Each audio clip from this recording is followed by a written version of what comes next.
নেপাল, বাংলাদেশ আর ইন্দোনেশিয়ার যুব সমাজ তাদের অধিকারের দাবিতে সোচ্চার হয়ে রাস্তায় নেমে এলেও ভারতের যুবকরা যেন প্রতিবাদ ভুলে গিয়ে নীরবতার পথ বেছে নিয়েছে। দেশটি কেন এমন রহস্যজনক চুপচাপ আচরণ করছে জেনারেশন জেড? তরুণরা সোশ্যাল মিডিয়ায় যুক্তিতর্ক করছে, মিম শেয়ার করছে, কেউ কেউ রাজনৈতিক গালগপ্পের ভিডিওগুলোকে বেশ সচেতনভাবেই এড়িয়ে যাচ্ছে। ফলে তাদের এমন ব্যতিক্রমী আচরণ নিয়ে বিভিন্ন কথা শোনা যাচ্ছে। অনেকে তাদের নিয়ে আশাবাদ দেখালেও এখনো বলার মতো তেমন কিছুই করেনি ভারতের জেনারেশন জেড। জীবন অবাক না করলে কে করবে? 28% মিল্ক ফ্যাটের অবাক করার সাথে ফ্রেশ মিল্ক পাউডার। জীবন অবাক করুক প্রতিদিন। ভারতে থাকা জেনারেশন জেডের এই প্রজন্মের তরুণদের সংখ্যা প্রায় 37 কোটি। তাদের প্রত্যেকের হাতে হাতে পৌঁছে গেছে স্মার্টফোন। নিয়মিত তাদের চোখ আটকাচ্ছে বিভিন্ন অনিয়ম, অসঙ্গতি আর অব্যবস্থাপনার খবরে। তবে মাথায় সমাধানের প্রত্যয় নিয়ে এই প্রজন্মের কেউই রাস্তায় নেমে আসছেন না, প্রতিবাদও করছেন না। এশিয়ার সর্বত্র জেনজিদের দাপট দেখা গেলেও ভারতে কেন তারা এমন আচরণ করছে? জানা গেছে ভয়, বিভাজন আর সন্দেহ এই 3 ঘূর্ণিবৃত্তে বাধা পড়ে আছে ভারতের তরুণরা। কেউ ভাবে প্রতিবাদ মানেই এন্টি ন্যাশনাল ট্যাগ, কেউ আবার বিশ্বাসী হারিয়েছেন প্রচলিত রাজনীতির উপর থেকে। লাদাখে বিক্ষোভ, তামিলনাড়ুর জাল্লিকাট্টু মিছিল আর তার জেরে দিল্লির বিশ্ববিদ্যালয় ক্যাম্পাসে পোস্টার ছেঁড়া হচ্ছে।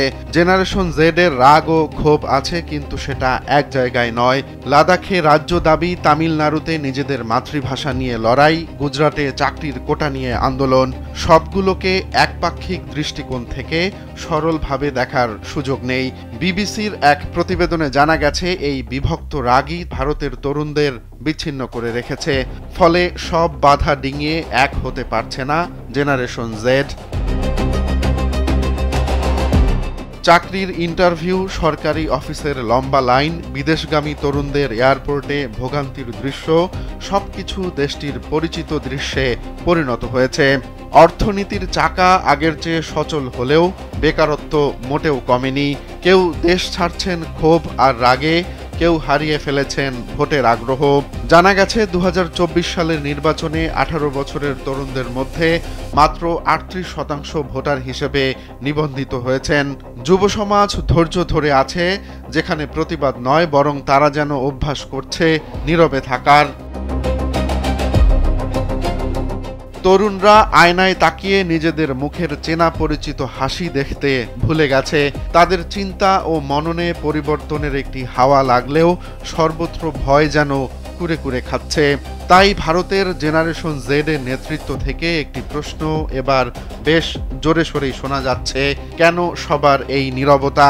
চারদিক থেকে ডাক আসছে নীরবতা ভেঙে দিন বদলের আহ্বানের। এবার সেই আহ্বানে সাড়া দিয়ে ভারতের জেনারেশন জেড কি তবে নেমে আসবে রাস্তায়? রোমান্স তালুকদার, কালবেলা।